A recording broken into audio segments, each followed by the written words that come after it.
So this month, the gits over at the awesome 40K Ork community Discord have set the challenge of rescuing an old project that's been sat around gathering dust. So let's see what we can come up with. A couple of months back, old grandfather Nurgle gave us a glimpse of what normal life could be. And in that small window of opportunity, Gazgold Fracker took on them fancy pants golden beaky boys. You can check it out here if you like. Mellard had Gazgold's Battlewagon in bits at the back of his workshop for months, after it'd been looted from them speedy freaks, the Evil Sons. He even repurposed the tracks for his own Gorkanaut. The cheek of it. After, well, let's just say the suboptimal performance of Mel's Boomer Gunwagon, which he loaned to him for the battle, Gaz was none too pleased and demanded Mel sort out him a proper wagon. So this week in Mel's mech shop, it's a rescue project. Not sure if he's trying to rescue himself or rescue the project itself. So first job was to cut up that gun turret to extend the engine bay to house that beautiful roaring motor. This wagon needs to crump like an orc, but it also needs to growl like one too.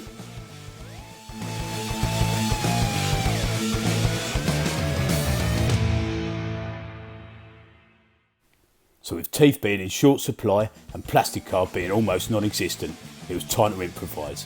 Probably Mel's best trait. So he hacked up an old ice cream tub to make the bonnet and front panel. He used the original grille, which he carefully removed from the old wagon. A bit of square plastic rod was chopped up and used as a front bumper, and some other bits of plastic tubing to make the bonnet hinges. He had this set of tracks from Zin's Industries in his workshop, but they were far too small for this wagon, so they got hacked up for the bogies, and the large wheels looked like the perfect size for a fan belt type thingy sticking out of the bonnet. Stuck together with a Burner Boys backpack for extra worky gubbins, it looked the part. Next, the wheels and running gear left over from the Panzer tank kit he cannibalised for the tank build were used to make the tracked running gear. But then it was time to face the inevitable, the actual tracks. No plastic card and lacking in skills and patience, it was time to move into the 21st century and use some technology. So he commandeered his lovely wife's creek up machine, designed and cut out loads of individual track pieces from 1mm thick cardstock. Man, this machine is a wondrous piece of equipment, powered by the warp surely.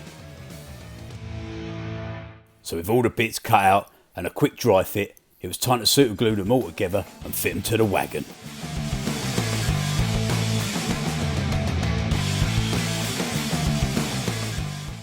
This seems to have worked out really well, but in hindsight, adding the extra details to the tracks before fixing them to the wagon would have made life a hell of a lot easier. Oh well, live and learn. With the tracks and command turret roughly sorted and the exhaust blue tacked in place, it was time to work on the death roller. After all, this was going to be a Bonebreaker wagon. So roughly cutting a piece of plastic plumbing pipe to size and sanding it down to get rid of all that shiny non-sticky plastic gump, construction could begin.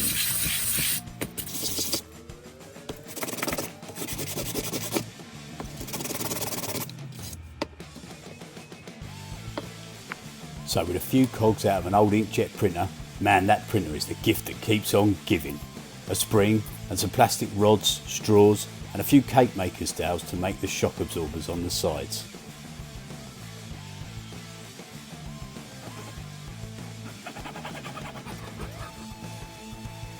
All just eyeball cut, no fancy measuring gumph here.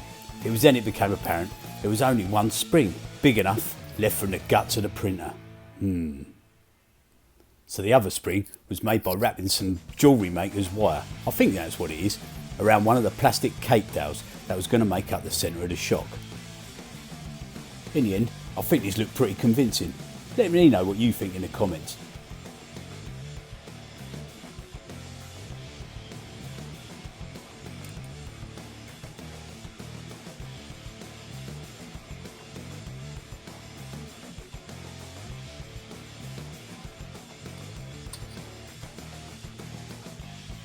Oh yeah, now it's time for power tools. Wah! Drilled straight through the wagon to thread a plastic rod straight through for supporting the roller.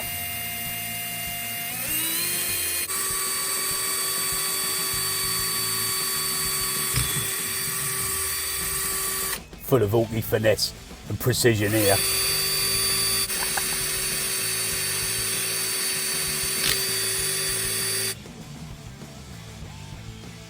Perfect. The roller was then attached using metal pins, threaded through the plastic tube and superglued. The superglue was reinforced using baking soda.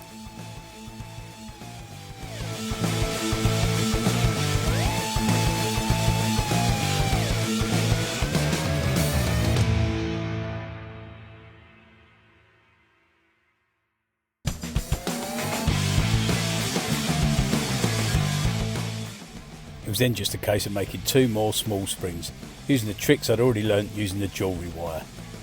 I capped them off using a bit of the outside insulation of a piece of copper wire.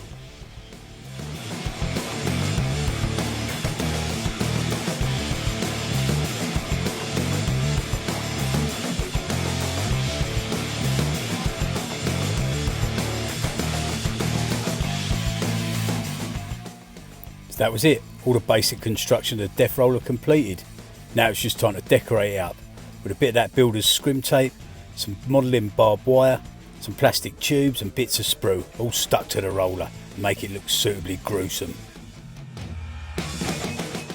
Exhausts were added to a larger piece of plastic tubing using the super glue and baking powder technique to create a sort of manifold kind of thing.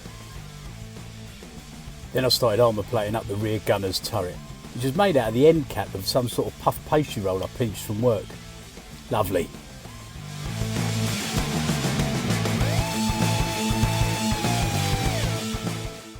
A couple of massive horns added to the end of the suspension arms on the side of the death roller to give it that proper goth raging bull look.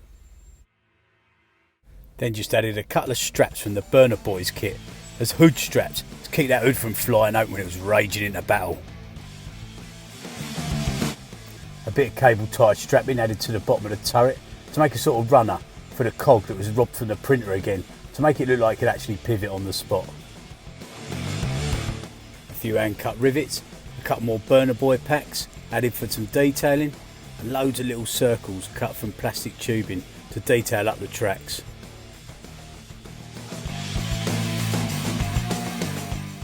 So that's it, main build done. Now it's time to wheel it over to Mel's paint shop and slap some paint on. Started painting the rear turret, and I thought that'd be a good place to start testing out schemes.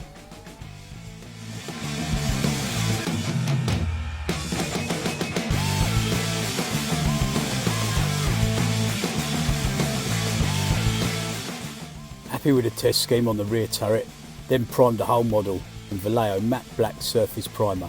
I used a brush to stipple it on, give it a bit of texture. In reality, it's because I'm too zogging lazy to clean out my airbrush. To be fair, I think it came out pretty good. Then it was a good dry brush all over with Vallejo metal colour. The the one that begins with D anyway, that zogging one. And then some washes with some contrast brown snakebite leather over the metallics on the roller. Give it that sort of coppery, horrible look. Then I just went to town on the tracks with Vallejo earth texture, a load of weathering pigments, rust, typhus corrosion, and just went mental. Picked out a few panels with some corn red, highlighted up to Evil Sun Scarlet, and painted on a few checkers here and there.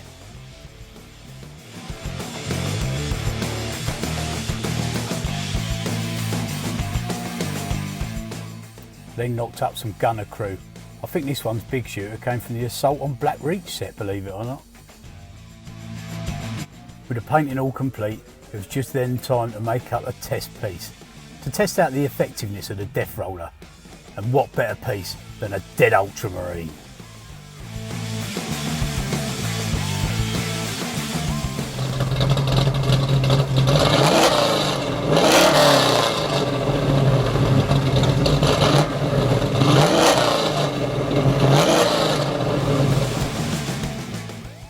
And with that, it's done. The Black Death Goth Bonebreaker. Hopefully Mel's done enough to save himself a crumping from the biggest boss. Cheers for watching, guys. I hope you've enjoyed it. If you have, hit the like button and consider subscribing for more. Catch you on the next one.